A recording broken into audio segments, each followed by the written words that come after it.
the Evansville Wartime Museum on this third day of July, this long holiday weekend. Thanks for all of you who came to the museum. This is a great thing.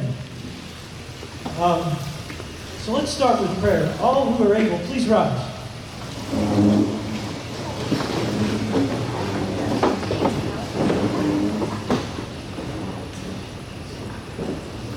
Lord, our most holy Father, we give you great thanks for the country in which we live, for those who have sacrificed their lives, for those who give their lives up to follow the best interests of this country. We give you thanks for the food today, food that was sponsored by the Bronstein Foundation. Thanks for the vision that the Bronsteins had years ago, that this may happen today, and for many Thursdays to come. We give you great thanks for our volunteers, for those who donate, those who participate, and for all those who support the activities at the museum. And for this anniversary tomorrow of our great country, we give you thanks that this is a land of freedom. That we may raise up this country and appreciate what we have. We give you great thanks. Amen. So please join me in the Pledge of Allegiance. I pledge allegiance to the flag of the United States of America and to the republic for which it stands, one nation, under God, indivisible, with liberty and justice for all. Tom Wiggers, please come forward and lead us in singing the Star Spangled Banner. Please join me. Oh, say, can you see by the dawn's early light what so proudly we hailed at the twilight's last gleaming, through the skies and bright stars, through the perilous fight, o'er the ramparts we watched were so gallantly streaming, and the rockets trembling, the dawn bursting in air, gave proof through the night that our flag was still there. Oh, say does that star-spangled banner yet wave for the land of the free and the home of the brave.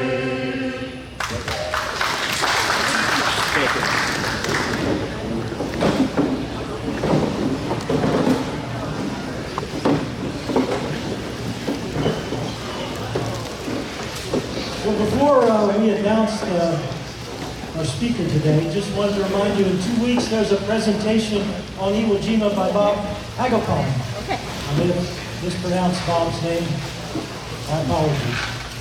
But today's speaker takes kind of a change of course from regards military or those who worked on the home front. Our speaker today is a designer, builder, driver of an automobile used on the Bonneville Salt Flats, and he is attempting to go for a world speed record in the gasoline-powered class. His name is Tom Flattery. He's from Corydon, Indiana, and he brought along his car today, the Salt Shark. And after his presentation, I think he's going to invite you to step out and take a close look. Tom. Thank you.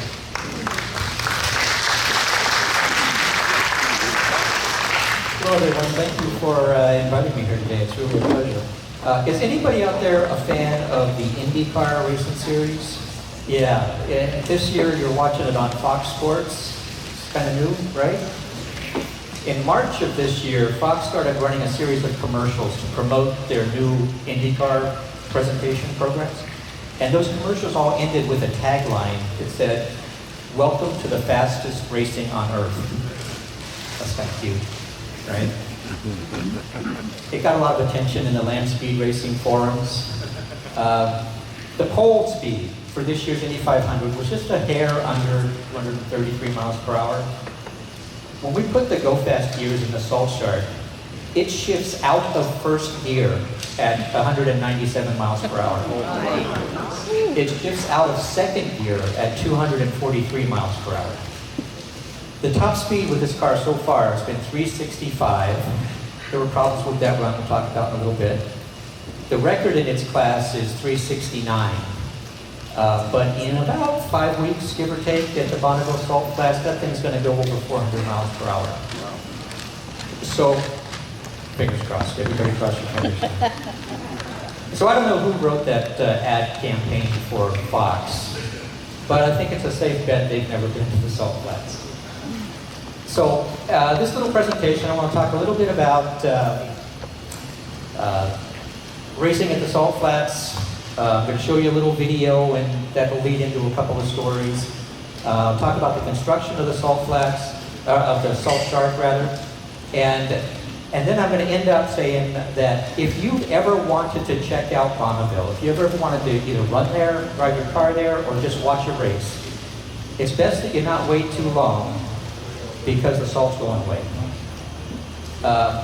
So let's just get started.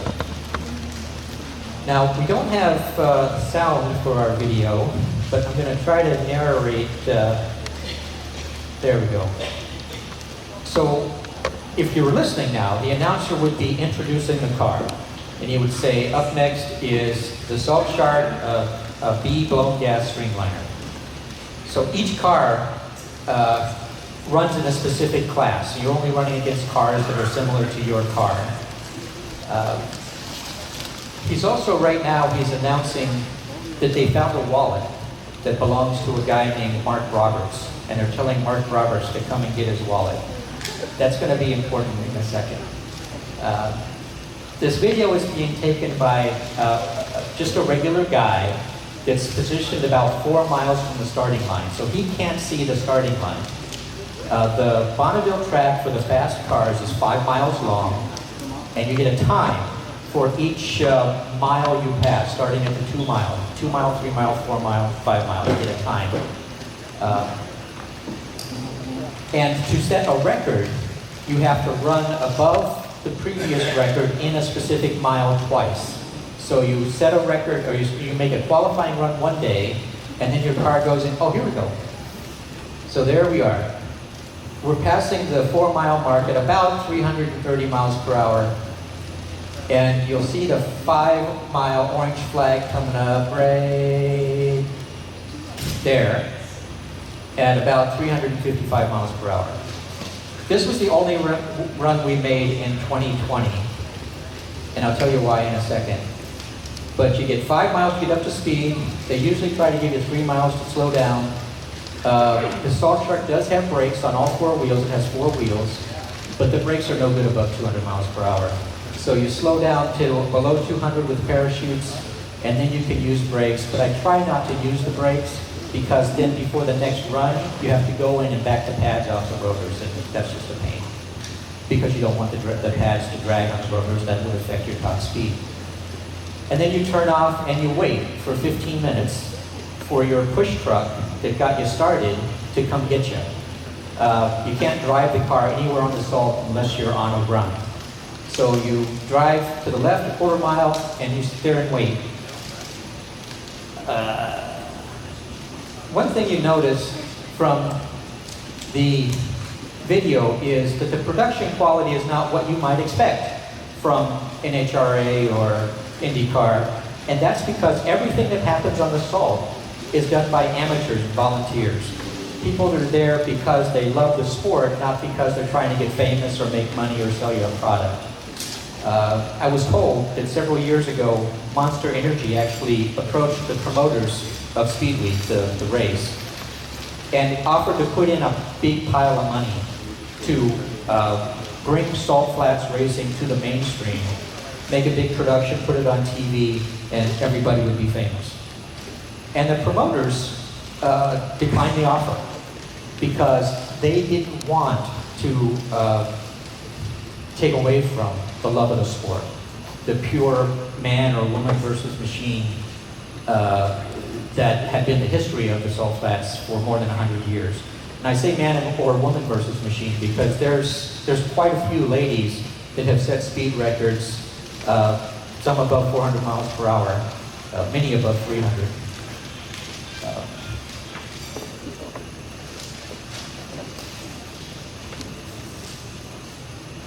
Why did I put that picture in there? That's supposed to be later.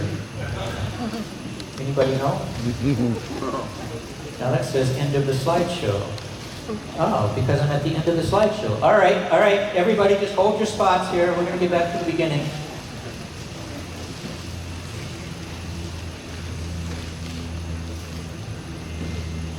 Don't know how that happened. From the current slide. All right, everybody safe? You all right? Good? All right, here we go again. So I told you that the announcer said, Mark Roberts, we got your wallet. The funny thing is, Mark Roberts was one of our crew guys.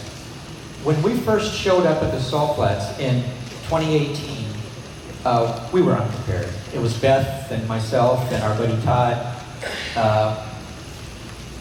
Speed Week, the race starts on a Saturday. We got there on a Thursday because we were way behind schedule. And we needed help to get the car through tech inspection. And anytime you have a new car, especially a funny looking car, and this car is pretty funny looking compared to what else is out there, people gather around. So I make an announcement to the people gathering around, hey, we need some help. If you're willing to help, come over and grab onto this body panel. We got to get the body off the car. Mark was one of the first guys to come forward, and he's been with us ever since.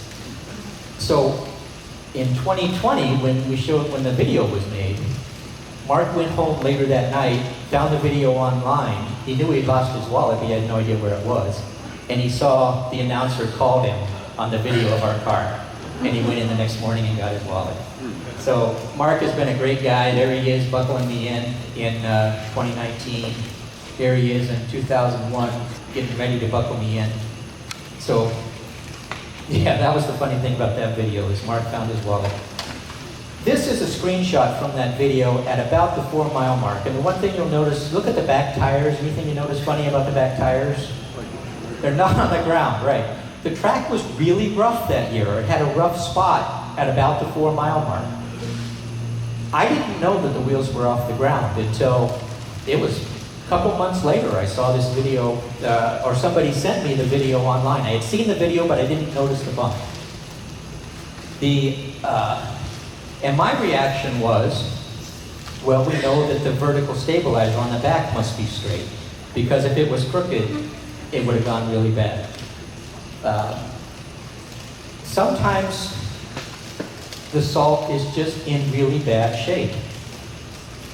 Every winter, the Salt Flats floods, and everything just goes to mush. And then in the spring, the water either evaporates or recedes down into the aquifer, and you have to see what kind of salt you have. And before the race, the volunteers will go out with pickup trucks dragging I-beams to flatten off the section that you're going to race on. This year, there was a bad spot at the 4-mile mark. We've been having a lot more bad spots lately because the depth of the salt is not what it used to be. It used to be, there'd be 3 feet of solid salt back in the 40s and 50s. Now, sometimes I would picture later, you're lucky to get an inch. So there are cars that won't run at Bonneville anymore. Some cars don't have any suspension. I'll show you a picture later of a car that has 2 500 cubic inch blown nitromethane motors that has no suspension. And he tore his car up on that same bump, and he won't go back to Bonneville because of it. All right, this is a screenshot from just after the 5-mile mark.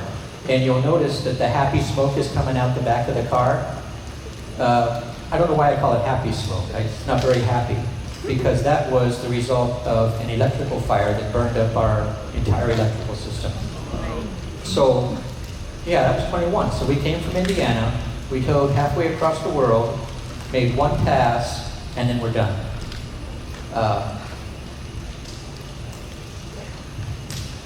But at that time, we were still running 2 cars. I had this Corvette that we first started running in 2013.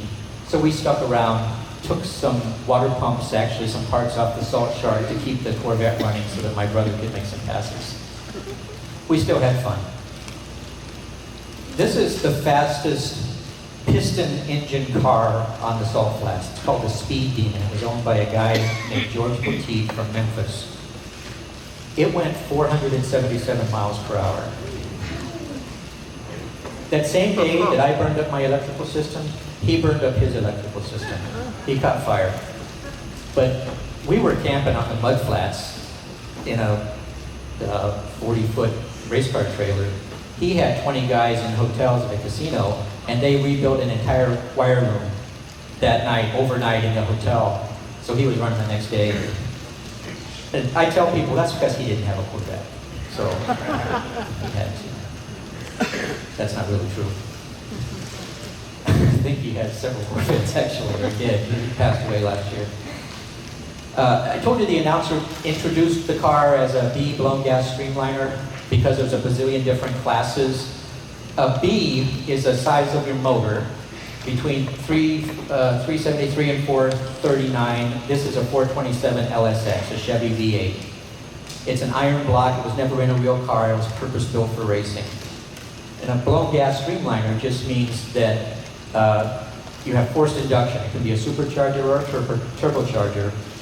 If you're running gasoline, it has to be the event gasoline that they bring to the salt, so you're not, dummying it up. And it's a streamliner, means all the wheels are covered, or at least 2 of the wheels are covered. There's 12 engine classes that are called out in the rule book. Each engine class can be either blown or unblown. It can be gas or fuel. So the same motor could run in 4 separate classes. The same car could have 12 separate motors. So, let's see, we'll math that out. What is that? 48 separate possible records you can have with one car. There's also 3 different turbine records that are available, but based on weight, 3 different electric car records based on weight. And so like a Tesla is also running against, you may have heard of the Buckeye Bullet. Ohio State built an electric streamliner that went over 300 miles per hour. The electric classes so far are just based on weight. I suspect that at some point they'll expand that and have car classes that'll address electric cars that are available. There's also a steam record. Omega is anything other than the auto cycle. So what you'll see is that guys that have more money than they can use will build something as a joke, like a rubber band powered car or a compressed air powered car, and they'll run in the Omega class. Right now, the Omega record, I think, is 46 miles per hour. It's held by a team from France that went for that used compressed air. And then there's also several different vintage classes that use different versions of a flathead Ford. So these are both streamliners. The one at the top is the one I was telling you about that won't run Bonneville anymore because he's 4-wheel drive, 2 500-inch nitromethane motors that just couldn't handle the bumps. The one at the bottom was built in Japan by Honda, runs a 600cc motorcycle engine, 660cc. He set the record at 260 miles per hour.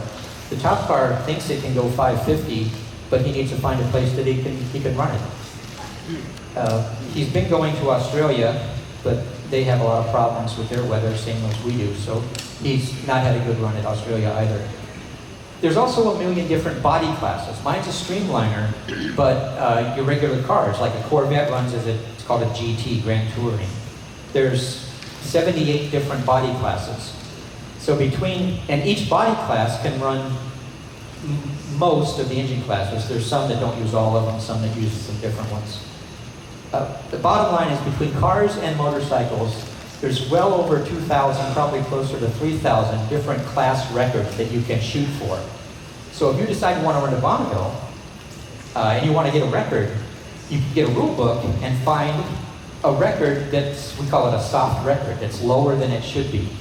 So when I started building the Salt Shark, the B blown gas streamliner record was only 308. And boy, I could almost walk that fast, right? Well, we'll come back to that in a second.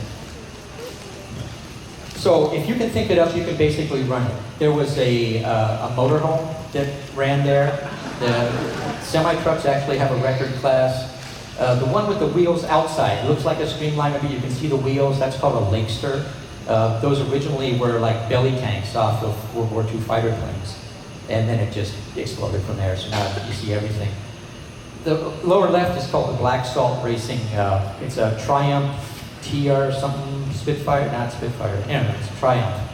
Runs as a competition coupe, and the rule allows you to do anything you want ahead of the firewall. Back of the firewall, it has to be a stock silhouette. So that runs an old NASCAR motor, Chevy 350, and if he can ever get good salt, I expect that car will go over 400. It's been 380. But the little guy on the left, he probably went faster on the highway to get to Bonneville than he ran on the highway down Bonneville. But he just runs laps. He'll make a lap, he'll get in line. He'll make a lap, get in line. So there's, 20 guys get to run at Bonneville with that car. One thing you'll notice is I didn't talk about jets or rockets, thrust-powered cars, the guys that make the real speed. They don't run at Bonneville. For two reasons. One is the club that now sanctions the races doesn't have a class for thrust-powered cars. They're only wheel-driven cars. And two, the salt's just not good enough for them anymore. The salt's too thin and it's too short. The ultimate speed record cars, where you want to go 700, 800 miles per hour, those records are sanctioned by a group out of France called FIA, sorry. And their rule is that you have to make a pass one direction, turn around within an hour, and make the pass back the other direction. And they time the middle mile. So you get 6 mile run in, time mile, 6 mile slow down, turn around, 6 mile run in, time mile, 6 mile slow down. Bonneville's just not big enough to do that anymore. Because the salt way out away from Interstate 80 is soft and thin. And if you turn around and come back towards the interstate, if something goes wrong, you're on the interstate. So they don't run thrust cars at Bonneville anymore. So, how did I get to Bonneville? I grew up in Iowa, racing dirt track cars with my brother. We weren't very good at it. We crashed probably more than we finished races, but it was a lot of fun. And I learned a lot about mechanics and about building stuff. And then I went off to college. Met my lovely wife in Syracuse, went to law school in San Diego, moved to San Jose, where I was a deputy district attorney for 22 years, mostly doing internet fraud and computer thefts, because San Jose is Silicon Valley. But I always liked racing, so I built some more dirt modifieds in San Jose. I was pretty slow. It was fun, but I was slow. So I needed something where you were supposed to be slow. So I had a buddy that was also racing dirt modifieds. He was much faster than me. But he also had a Jeep, and he liked to go to the Rubicon Trail, which is rock crawling up by Lake Tahoe. And I went with him one time, and I said, boy, Beth would like this. I need myself a rock crawler. So about that time, Ford made this concept car called the EX, and I saw it at a car show. It was also on a BFG poster that you saw all the time back then. For some reason, I can't find a copy of that poster now. But I built my own Ford EX, and then we would go camping in the Rubicon. And this trail over on the right here is called Tank Trap at a park south of San Jose in Hollister, California.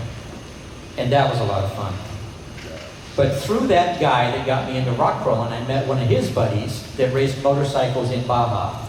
So I started hanging out with that guy. But I couldn't keep up with him on a motorcycle because he was fast and I was slow. So I built what, it's sort of a cross between a buggy and a trophy truck. That thing's a lot of fun. It'll go 100 miles an hour through 3-foot washboard whoops in the desert. The furthest I've jumped it is 150 feet over a jump in at a racetrack in Reno. That thing's a lot of fun. But then these two guys and I learned about this series called the 24 Hour of Lemons. It's like the 24 Hour of Le Mans, but you can only spend $500 on your car. And you get to road race on like Sears Point and Thunderhill, Willow Springs, tracks that you've seen on TV. So we bought a Porsche 944 for $700, and then you can sell parts off of it to get it back under $500. And if you believe what I told the judges, we were negative $400 by the time we had this car done. They didn't believe us. So our first race out, they gave us 5,000 penalty laps. The winner is, you race 12 hours one day, 12 hours the next day, and the winner is the guy that made the most laps. They gave us 5,000 penalty laps. The winner, I think, had 1,500 laps. So we didn't get back to zero yet. They quickly learned that we really weren't very good, so they didn't need to give us penalty laps. We were just having fun. But we were sitting in my buddy's camper at a race at Thunderhill in Northern California in 2012, and we were watching the movie World's Fastest Indian. This is why I tell people Anthony Hopkins owes me a lot of money, because by golly, it went south from there. So this buddy Joe and I decided we're going to go to Bonneville and just check it out, just see what it's like. And I sort of always kind of wanted to build a car, but Joe, he's more reserved and he wanted it to be safe. So 2012 at Speed Weeks, we saw the Blowfish spin out at over 300 miles per hour. And it just did these big, lazy loops for 2 miles. Didn't come off the ground, nobody got hurt, started the car up and drove back to the return lane. And Joe said, then, you know what, that didn't look so hard. We could do this. And I said, damn right we can. After I got out of law school, I bought a C4 Corvette, and I never took care of it. So it was kind of done by this time in 2012. So I said, let's make that our Bonneville car. And I bought a NASCAR motor that made about 700 horse, and our goal was to just go 200 miles per hour. That's all we wanted to do, 200 miles per hour. And there were 3 of us, my buddy Joe, myself, and this other guy, Robert, who was 73 years old at the time. And Robert was the Iceman boy. We put a camera on him just because we were sure he was going to screw up. But he was rock solid, going 215 miles per hour. He didn't move an inch. Robert went 215, I went 225, and Joe went 227 because he had a tailwind. That's my story. If you ever meet him, you make sure you tell him that he had a tailwind. The record for that class was 230. So we were 3 miles an hour off the record. Those 2 guys, they went 200, they were done. But we're only 3 miles a mile away, so you gotta go back. So I kept going back until 2016, give or take. Oh, I left out this one. This is a picture from 2013, our first year at Bonneville. That was a damn nice car. But C4 Corvettes are kind of a dime a dozen at Bonneville. What you don't see is a bomb squad truck that's been converted into an overland rig. Joe built this truck to be our chase vehicle in Baja. So, and we used it as our push truck when we went to the Salt Flats in 2013. So I tell people that, the crowd, they were standing on top of the Corvette to get a better look at the bomb squad truck. It probably wasn't quite like that, but that's the way I remember it. But because I'm in constant need of validation, the organizers put out a rule book where they describe the class that you're in, and they give a picture of the model car for that class. And in 2016, they used my Corvette for the picture. In 2019, they used the Salt Shark for the picture of a streamliner in the rule book. All right, building the Salt Shark. So I don't know the first thing about aerodynamics. I don't know the first thing about engineering. I basically don't know anything about anything. And I really think that that's freeing because then you don't know if you're wrong. You just do stuff that seems right, and maybe it is, maybe it's not. You do it again if it's not. But I did a lot of research about what's the most streamlined shape, what is the fastest bird, the fastest fish. I looked at gliders, and one thing I learned is that above 200 miles per hour, apparently, a lot of your drag actually comes from surface tension of just the air running down the side of your car.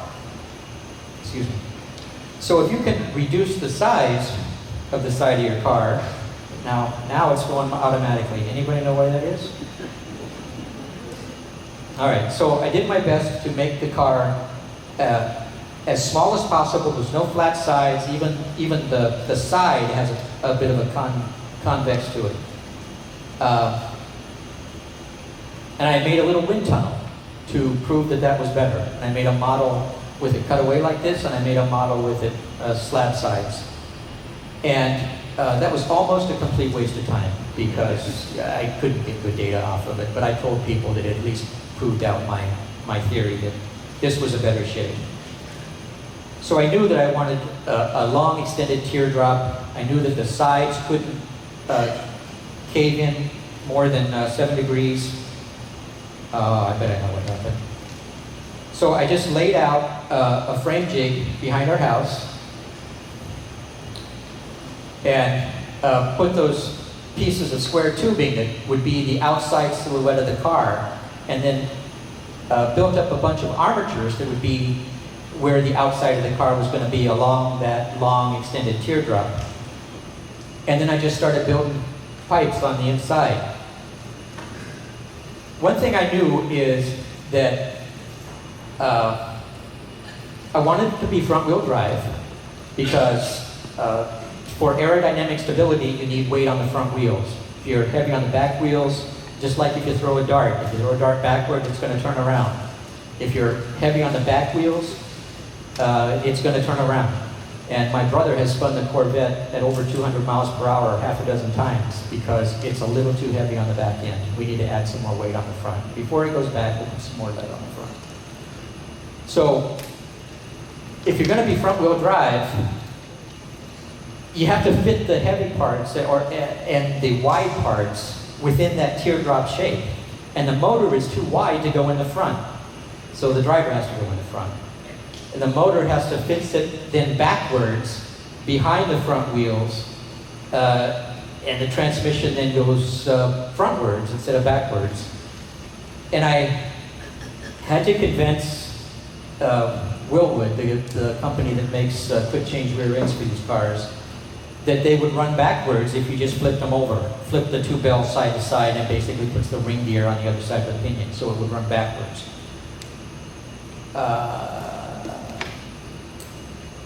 I just used some plastic strips that I had laying around to sort of look at the shape of the body if I liked that. I don't know why it's advancing automatically now. This is going to be a problem. All right, so there you go.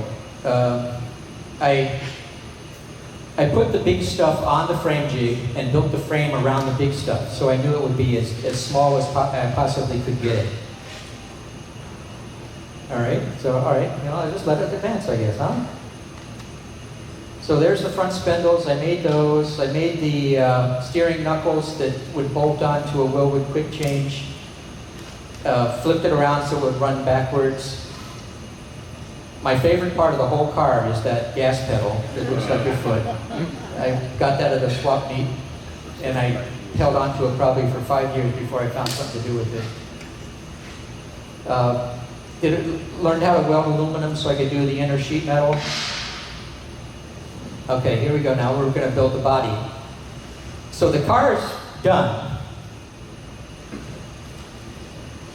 And I wrap it with steel tubes that are going to simulate the outside edge of the body. And then I fill in those steel tubes with foam, like insulation foam from Home Depot.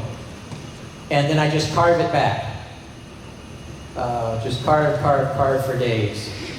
And then once I get kind of close, then I paint over the whole foam with drywall compound to get my shape refined. And sand, carve, sand for days. One of the trickiest parts was making the windshield because it bends in two directions. If it's just a flat windshield, what you'll see is people will just buy a sheet of polycarbonate and just bend it, and that's easy. But this bends in two directions, so you can't do that. So what I did is, I'm skipping ahead. So here we go. So we've got the shape finalized. And I've sanded it, I primed it like it's a car, I wax it, and then I invite 3 of my best friends over, and we're going to start laying fiberglass. So it's on a rotisserie by this time.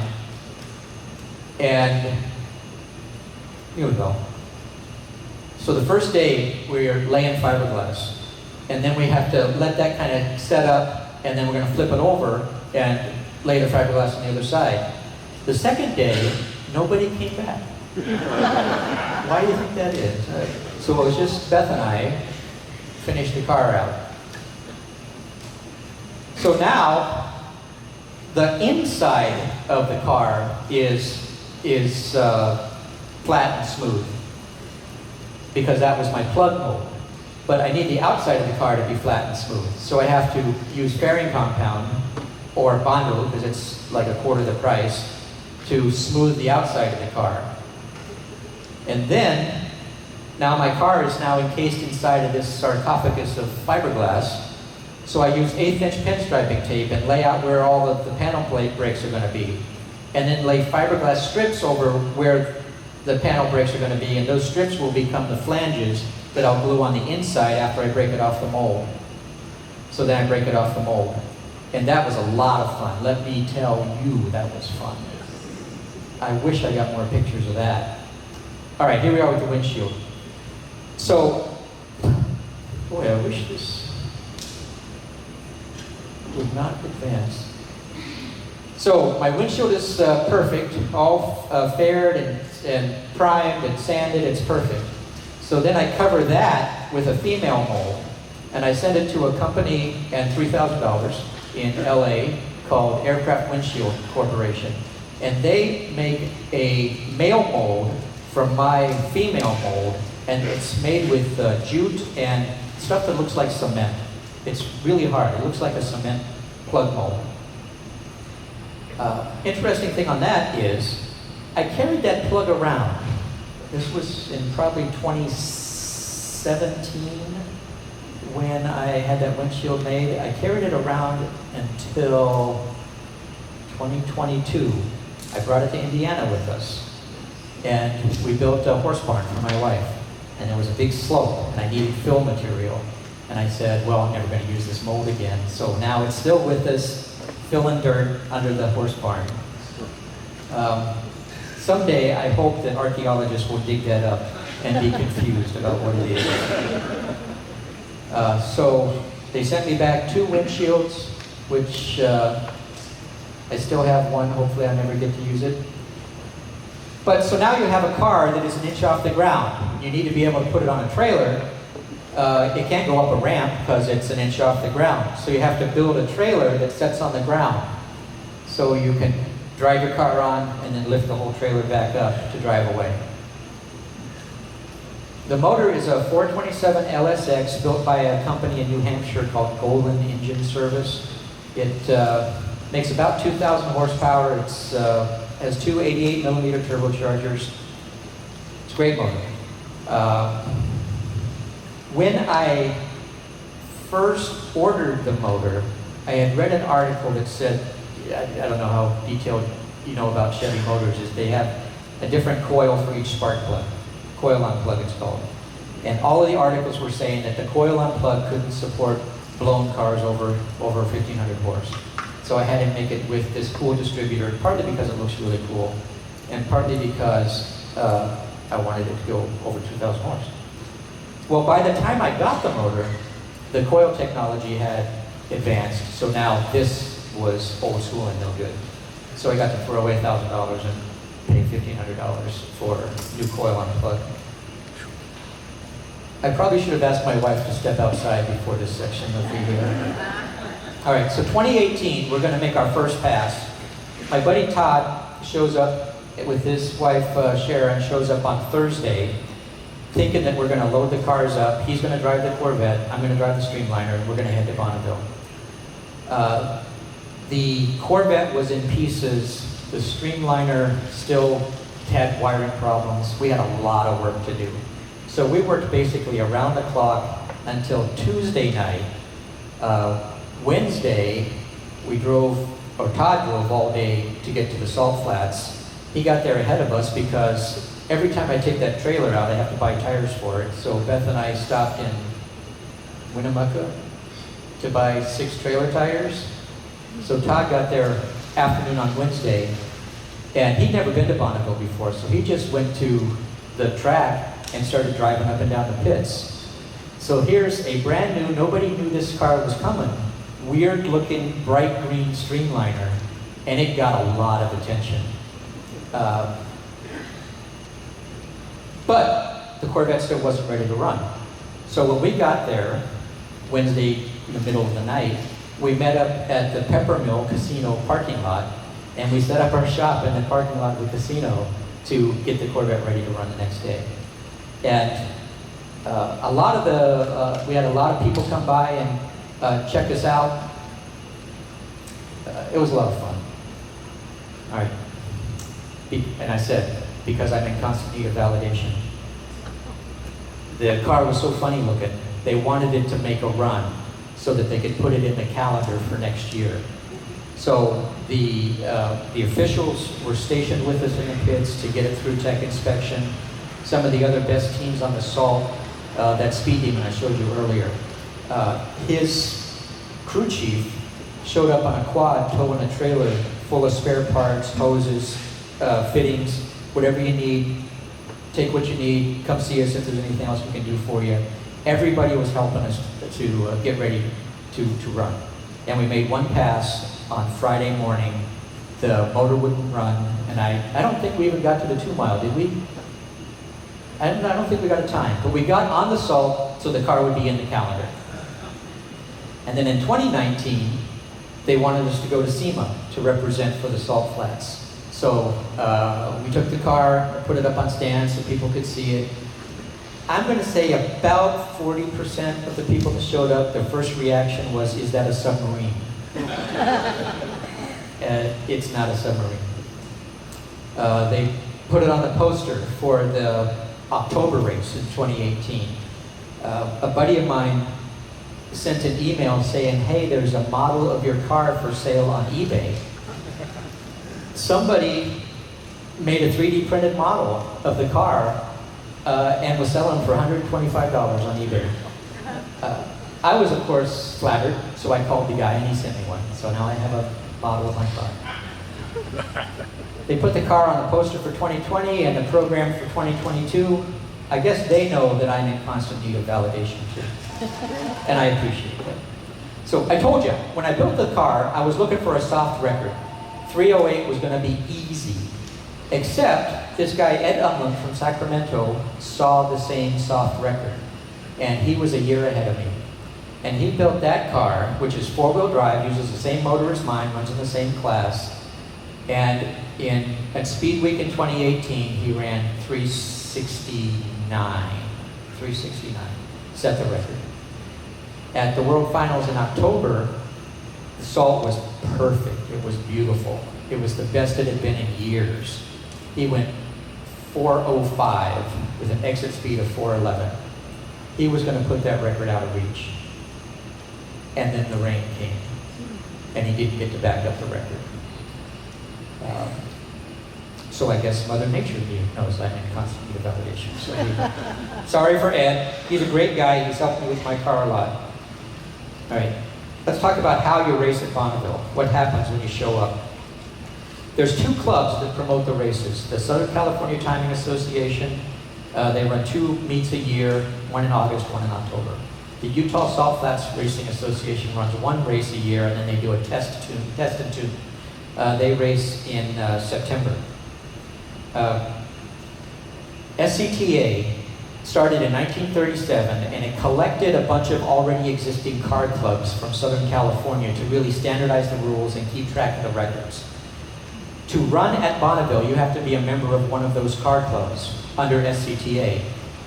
Or in mid-60s, I think, I'm making up that number, they spun off another group called BNI, Bonneville Nationals, Inc., that would just promote the Bonneville races. So you could buy into BNI without being a member of those clubs to run at Bonneville. That's what we do now. When I lived in California, I was a member of Gear Grinders. SCT also runs 6 races a year at this dry lake bed in Southern California called El Mirage. And you have to be a member of one of those car clubs to run at El Mirage. It's really dusty. We ran the streamliner at El Mirage after SEMA because it's sort of on the way home back to our house in San Jose. And it got so dusty inside that I couldn't see out of the car. And it was at over 250 miles per hour. I couldn't see where I was going. So we took the canopy off and I got to run some more. All right. The cool thing about Utah is they're not affiliated with SCTA, but they use the same records and the same rule book. So if you run with the USFRA and you set a record, it counts for SCTA as well. But they're a little bit more lax with their time-only class. If you have a car, you want to run the Salt Flats, but you don't fit one of the 78 different car classifications, you can run as time only. So people will run like old NASCARs, like Brad Keselowski's dad ran one of Brad's old Winston, or not Winston, what's it called now, cars. USFRA is a little bit more lax with their time-only class. So if you want to run a bar stool, or a skateboard, or a lawnmower, USFRA will make that happen. When you show up, the organizers will have laid out 2, 3, or sometimes 4. In 2013 we had 4 tracks, but I don't think we've had 4 tracks since then. We're lucky to get 3 tracks. There's always a long course that's 5 miles. There might be an intermediate course that might be either 3 and or 5 miles, and then a couple of short courses for the cars that aren't going to get over 150 miles per hour. To get on the long course, you have to go over 175 on a short course.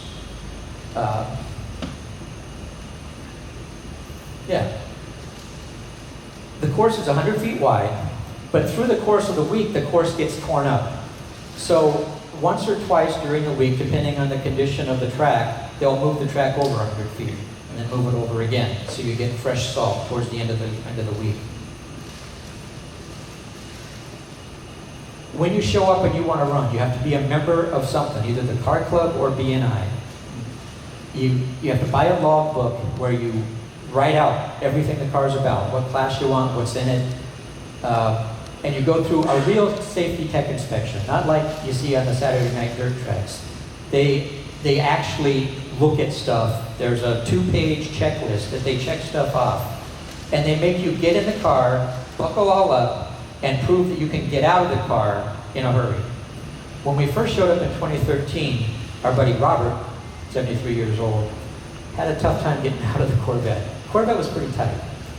And Joe and I are standing there watching him, and he can't get his leg up, and he's trying to go up back first, and then he's turning around, and he accidentally hits the parachute lever and shoots the parachutes out the back. So we're laughing and laughing, look at Robert. And then Joe says, did we ever put the safety pins in the fire bottles? Because there has to be 2 10-pound fire extinguisher bottles as well. And if he would have gotten his arm restrained or his shoelaces wrapped around the fire bottle, that would have ended our week. Yeah, it would have been exciting. So then we stopped making fun of him and we started helping him. And the officials were cool too, because they could tell he was getting kind of spun. So they said, take your car back to the pits, get cooled off, because it's 600 degrees in the shade there. And then the officials came out to the pits when it was all low-key and Robert was able to do the bailout. And then he was the Iceman after that. So they really want to make you run, but they want to know that you can do it safe. Before you can run on a time pass, you have to go through this rookie orientation. They do it twice a day in the beginning of the week and once a day at the end of the week, where you meet up and an older racer will explain the system to you. and then they put you in a pickup truck and you drive down the track and they point out stuff to you. And then before you can go fast, you have to make a series of licensing passes. So they're watching you, and you have to make a clean, safe pass under 150, then a clean, safe pass under 175, and a clean, safe pass under 200. And then for an A license, you have to go clean, safe under 250, double A under 300, and I have an unlimited license, so I can go as fast as I want. All right, long, short course, we talked about that. The one thing you'll notice is there's a whole lot of waiting in line. The first year my brother showed up to drive the Corvette, I had the Streamliner. There's 3 lines that you can get into to go to the long course starting line. 2 lines for everybody, and then the 3rd line for cars that have been over 300 miles per hour.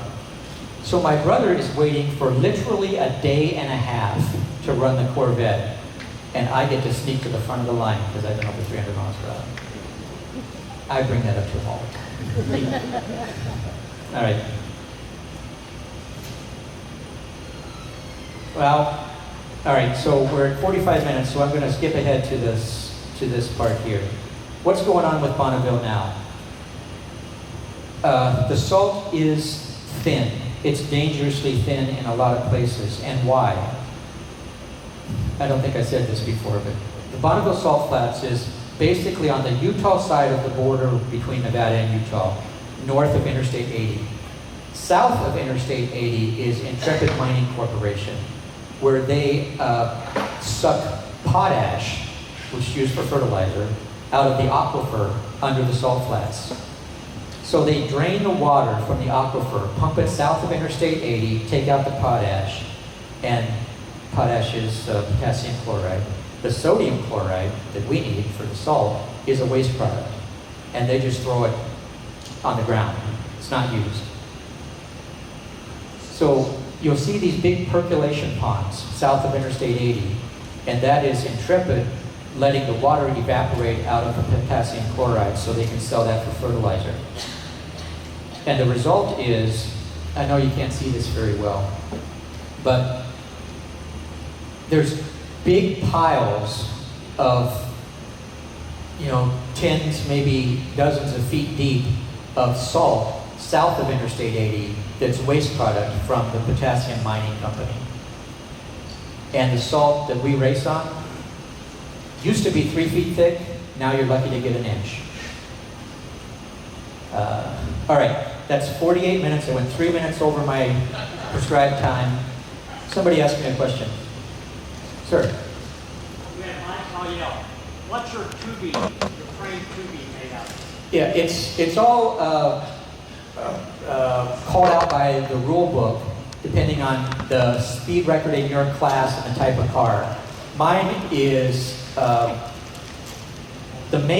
4 main frame rails are 1/8 inch thick, 1 3/4 inch diameter, miles, or DOM. Weight is really not a penalty at Bonneville because you need traction and you have 5 miles to get up to speed. So there's actually probably 1,000 pounds of lead on that car to get weight on the front of the car to make traction. So you use a bigger tubing than what you would expect to see like in your Saturday night dirt track. Sir, come in. Tom, when they ask a question, could you repeat the question? Oh, no, I'm sorry. Yeah, absolutely. Yeah. So you mentioned Bonneville. Where else did they go to? Oh, I'm glad you asked that. I was going to ask somebody to ask that. All right, so the question is, other than Bonneville, where else can you race this stuff? And let me see if I can go back here. Bonneville is the only salt flats in the U.S. It's the only place. They also race the super high speed cars, or did. The fastest car in the world is this, called the Bloodhound. It went 763 miles per hour, broke the speed of sound at Black Rock Desert, which is just a mud desert flat north of Reno in Nevada. And he set the record in '97. There's not been another record set at Black Rock since him. And I'm told it's because there's a countercultural festival that happens at Black Rock once a year called Burning Man. Who said that? And Burning Man wrecked the playa. So it's not flat anymore. So you can't run high speeds there anymore. So Craig Breedlove ran at Black Rock the year before Bloodhound, went 675 miles per hour, had the fastest U-turn crash in the history of the world, and sold the car to Steve Fawcett. Steve crashed in 2007 looking for some place to run it, and crashed in the desert up in, I think it was Nevada, it was in California. I don't know. So that car's now in a museum. Nobody's ever going to run it again. So the Bloodhound was built by the same people that built, no, I called the other one Bloodhound. The other one's called Thrust SSC, the black one. This is called Bloodhound. Built by the same people that built Thrust SSC. And they ran it in South Africa in a dry lake bed there. The lake bed was, or the track was 12 miles long, 3 miles wide, but it had rocks on it. So the local community, in order to make it possible to run the car there, went out by hand and picked up over 16,000 tons of rock to clear a spot 12 feet long, 3 miles wide. Why 3 miles wide, you say? Because the cars are so heavy, they go so fast, and they make a shock wave that it wrecks the playa, the ground, every time they run over it. So if you want to run again, you have to move over, and then move over. You can't run the same place twice. And that's why we, like the Salt Shark, can't run on a dirt track, because it tears up the dirt too much. You need the salt for 2 reasons. One, it's flat. And 2, the salt actually cools the tires. These super high-speed cars will use solid aluminum wheels. We use rubber tires. And if you ran that on pavement or dirt for 5 miles, the tire couldn't hold up. It would just heat up too much. One more. And I'm sure you all know about Jesse Combs, died in the North American Eagle at Alvord Desert in southeastern Oregon. So where can you run high-speed cars in the U.S.? It's Alvord, probably not Black Rock anymore, or what? That's it. That's it. If we lose the salt, we lose. So there's also this car called the Aussie Invader. That's the only one that still is going for the overall top speed record. And right now they're looking for money to actually run the car.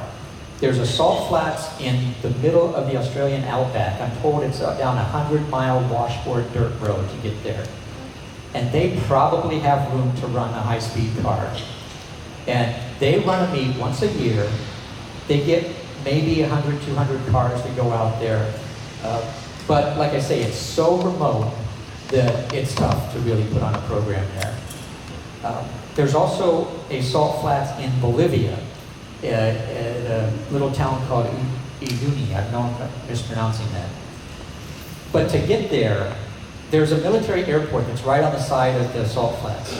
So if you could, make the world your oyster, you could fly an airplane in there and get your plane. Otherwise, you have to take a shipping container to Lima, Peru, and truck it across 3 countries and up and down 100,000 mountains to get to the salt flats. That's 12,500 feet high in elevation.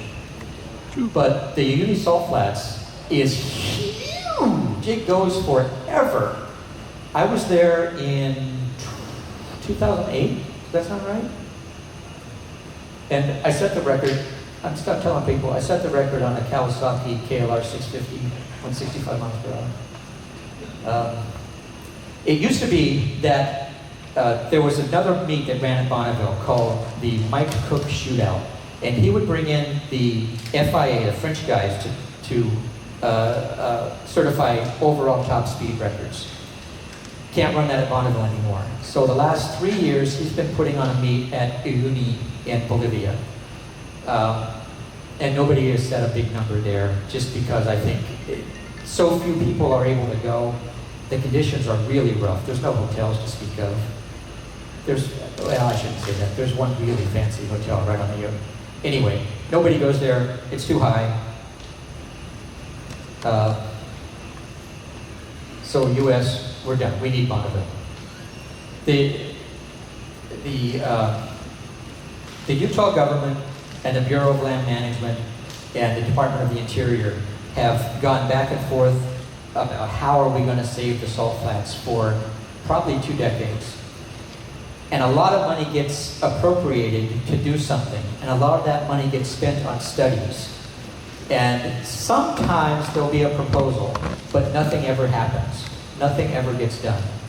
The most recent one, there was $5 million appropriated by the Utah legislature to put salt back on the salt flats.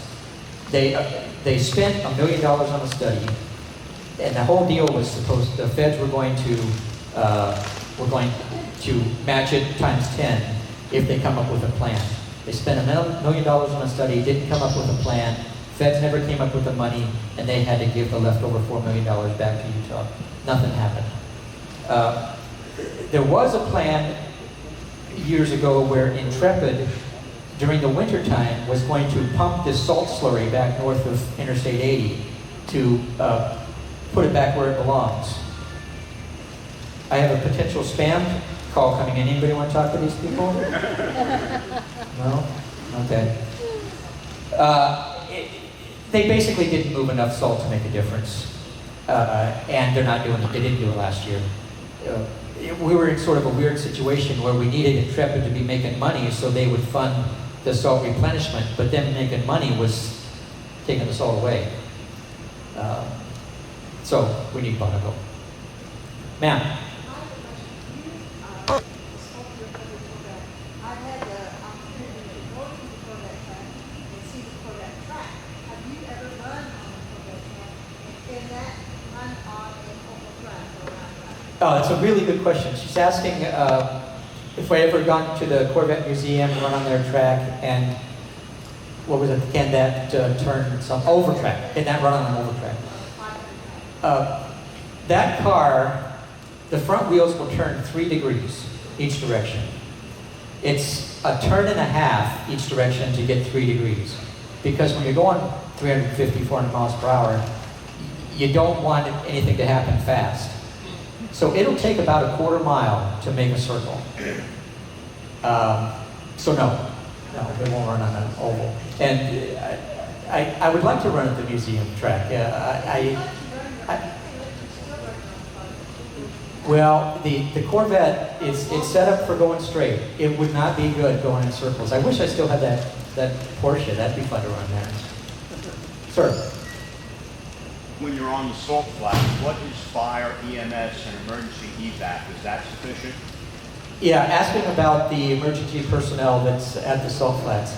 And yeah, there's a group, boy, I wish I could remember their name. I don't.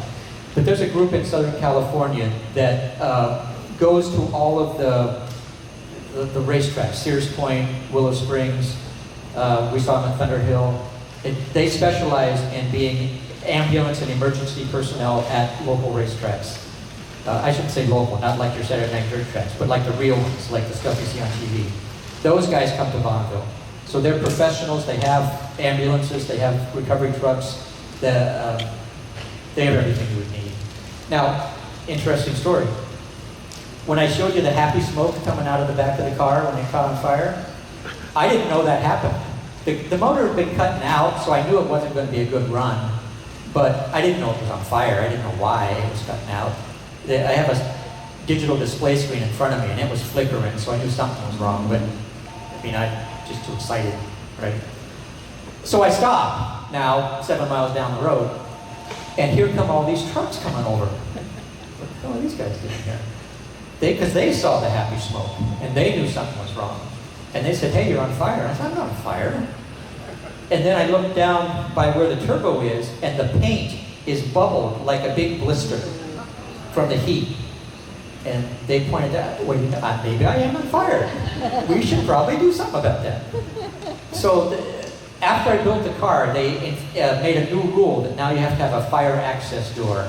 And they did it just before that year. So I had a fire access door. We popped the door open, He took the water in and put the fire out. Everything was fine. Sir?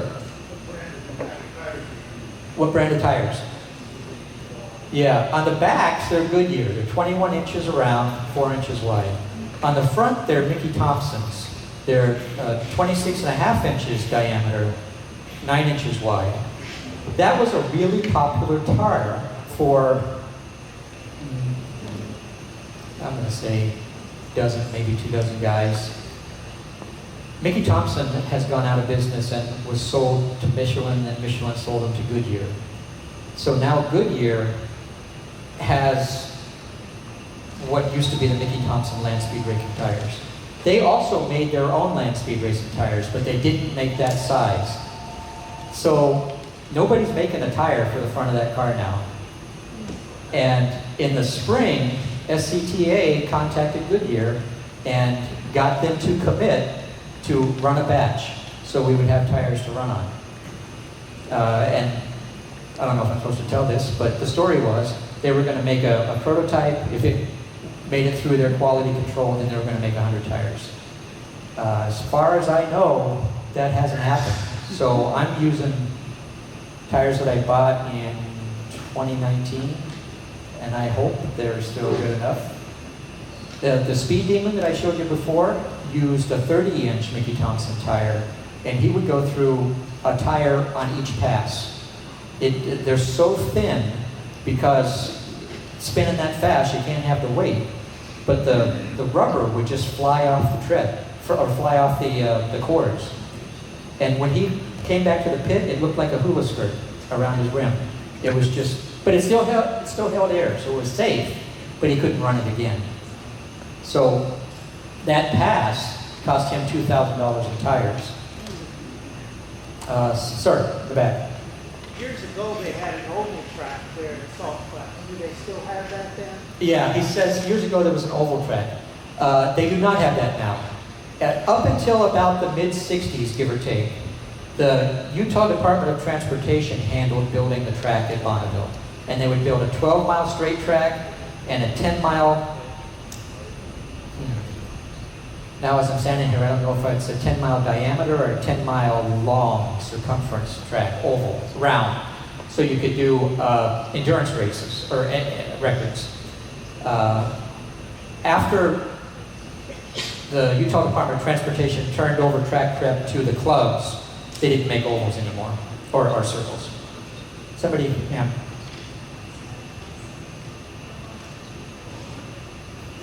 Yeah, that's a really good question. Once I started building the salt shark, how long until it's ready to run?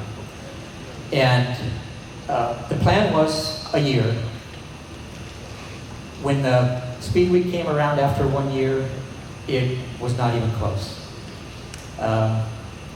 There's a guy on YouTube called Super Fast Matt that says, I'm going to butcher this quote, but it's, whatever you think the time is going to take, it's going to take 80% more.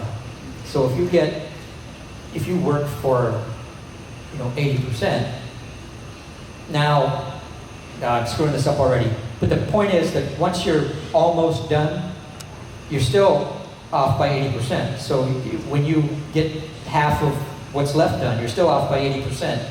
It just takes forever. So I was 2 years. So I showed you the guy with the shiny chrome streamliner. He's more dedicated than me. He started about the same time, finished a year earlier. So he got the record. The one cool thing they do at Bonneville, if there's 2 guys running for the same record, you qualify for the record on the first day, you go into what they call impound, where you get 3 hours to prep the car for tomorrow, but the crew or the promoters protect it, and you can't do work on the car anymore. And then the next day, you go and do your return run, your record run. If 2 guys qualified for the same record, 1 guy qualified slower than the next guy, they let the slow guy go first, so he gets the record, even though he might hold it for 20 minutes until the next guy runs. But at least you got it in the book. All right, one more question, sir. Yeah, do you have sponsors? I don't. I do have some stickers on there, but they're mostly buddies. My thought with sponsors was that if you get a sponsor, then you own something. And sometimes, I mean, if I don't have the money to go to Bonneville, I'm not going. But if I had a sponsor, I owe them an appearance, right? And I didn't want that. So no, it'd be nice if somebody, you know, gave me a bunch of lottery tickets or something. Sir? Last comment, I'm sure there are more, but I know personally of two people in Evansville who have gone significantly over 200 in cars, and a friend of mine went 209 on a motorcycle. So there's some Salt Lake. Yeah. When we were there in 2020, we were pitted next door to a group from Indianapolis, and super, super great guys. And we were having some kind of trouble, I don't even remember. 2021. And they sent their engine tuner guy over to help us out, and we would have been stuck without him. Yeah, everybody there is just super nice, looking to help you. Mostly because you're not running against them.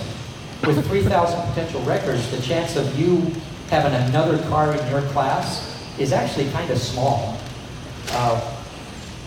When I built the Salt Shark, there were 3 cars going for that soft record. One was a guy who bought an old Lakester and put fairings around the front wheels to make it a streamliner. And his goal was to go over 300 on $30,000. Yeah, right. So he didn't get close. Then Eddie got the record and me. So the guy with the reborn Lakester, he's not racing anymore. So it's me and Eddie basically that are chasing this record now. With the Corvette, there's 4 cars in the class. One that's fast. I just had the motor rebuilt, so I don't know if we're going to be fast again, but the car's in pieces, so I don't know when it'll go back to the solid. So the car's sitting outside. I'd love to meet you guys out there and answer any questions. I'll show you. Ma'am. Oh, what's his car? It's all aluminum sheet metal. He's a master craftsman. It's a work of art. Yeah. Thank you, Tom. Sure. So, Tom invited you out to see his vehicle. And then in 2 weeks, it's Iwo Jima presentation. Please make your reservations.